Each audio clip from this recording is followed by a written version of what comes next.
Check this out. We've got another super stupid rare Washburn Nuno guitar. This is a 1991 Washburn made in Japan into.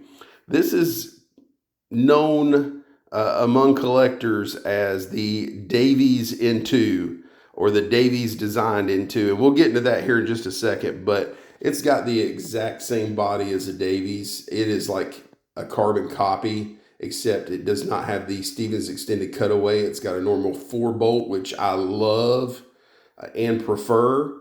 But you're basically getting a Davies style in 4 with a cheaper Washburn 600S bridge. I was thinking about changing this bridge out. I still might change it out later on, but you can swap it out with a original Floyd Rose. I might do that, but I only paid $300 for this guitar, and I don't want to pay more for a bridge than I actually paid for the guitar. And this bridge does a fantastic job. It gets the job done, and it's a great bridge. So has a push-pull switch for the pickups. It does have a real Bill Lawrence in the bridge. It's got a generic 59 in the neck. It sounds exactly like a 59. I have no complaints and would never change this pickup out because it sounds fantastic. Everything on the guitar is pretty original. I replaced all the screws around the pickups because they were rusty. So let's get down to the nuts and bolts of why people compare this to a Davies. And a lot of people might be saying, it's just an N2. If you've ever seen an N2, you know that there is a monster difference between the normal Korean-made N2 and an N4. They are not the same guitar.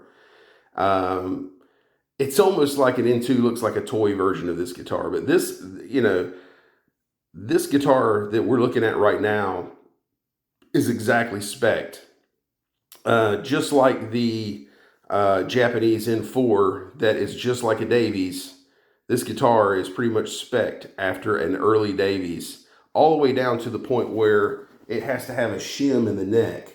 It even feels like it's very homemade, like an early Davies. It's got a shim in the neck back here that goes the width of the neck, and it sets on this back side, and it kind of cocks the neck up this way and puts it in line the way that it needs to be in line. And it's great. It's got a little bit of fret wear down here, but it's not enough to really amount to anything. I did oil this fretboard last night, but it looks a little dry already, so it's probably going to take a couple of treatments of that to get it looking right. It's got some awesome wear. So this was a player guitar, man. It's somebody really played some gigs with this thing. And all right, so let's get to the comparisons. It had a string tree on it. I took it off. It was a little rusty looking. And that's pretty useless on a Floyd Rose guitar. So let's look at the back. So why is this thing so much like a Davies? Well, for one, it's got the exact same belly cut as my Davies and every Davies that I ever had. It also has the same back plates as a Davies, which you do not see on an N4, a N2. You really don't see this on an N4 unless you've got a Davies. And let's see here. It's got the pill-shaped 3-way selector cover, the more rounded off cover on the backside here. You can actually see, if I look in the light here, you can see that there is a contour to the back of this heel made to kind of resemble a Stevens extended cutaway, but it's a 4-bolt, and I absolutely love it. It plays great. It sounds great. I actually prefer a 4-bolt guitar.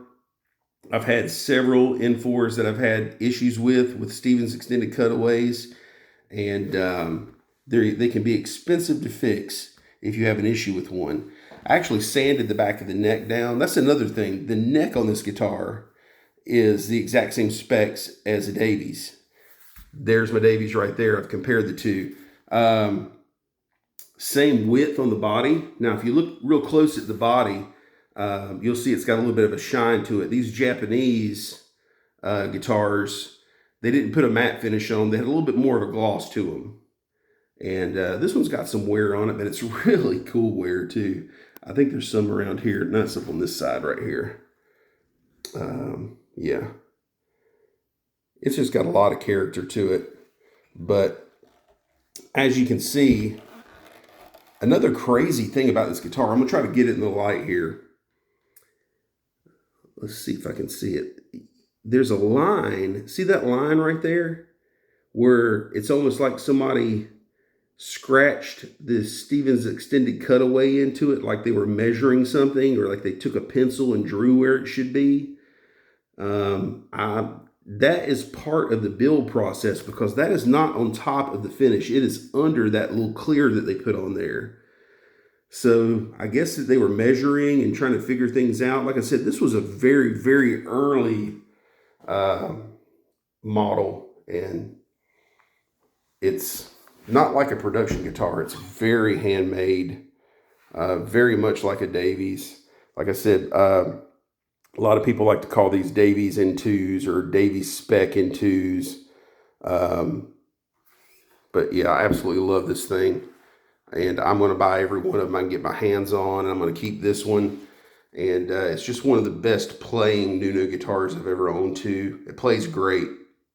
It's got a lot of snap to it, a lot of pop, and it's really loud. So I really, really dig it. As far as this bridge goes, it works great. It stays in tune. It floats good. It locks down.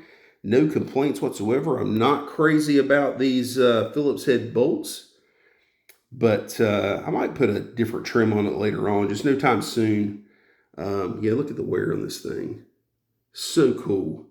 The other thing is that sets this guitar apart. Let's go into the real nuts and bolts of it. If you get an early 1990 or 91 Davies N4, you cannot adjust the truss rod here, and you cannot adjust it there. You have to take the neck off, and there's like a Phillips head screw looking thing on the bottom of the neck. This guitar is exactly like that. You cannot adjust the truss rod without taking the neck off of it. And trust me, I know, because I did it 4 or 5 times last night to make sure it was dialed in perfect. Then you have to restring it, set it all up. Okay, it's too tight. Take it all apart again, adjust it a little more a different way, put it all back together again. That's kind of a pain in the ass, but it's kind of really cool, in the same breath, because that's the exact same thing you have to do with, that I had to do with the 901 and a couple of the early 91 Davies that I've owned. So yeah, this thing is just really so super similar to a Davies. It's unreal. And I'll make another video kind of comparing it to the 92 Davies that I've got. But I'm really super stoked to have this one. And it's a super awesome guitar. I'm going to buy every one of these things I can get my hands on, because I absolutely love this guitar. And it's just a player's guitar. And this is everything that an N2 should have been, and the way that they should have kept it. They should have had the Korean manufacturers make this guitar. It would have been awesome, but it didn't happen, and we got this kind of goofy looking N2 that's very, very undersized. The body's too small. The horn is cut way back. On a Korean one, the switch is way back here. It just doesn't make any sense. It doesn't look anything like an N4 like this guitar does.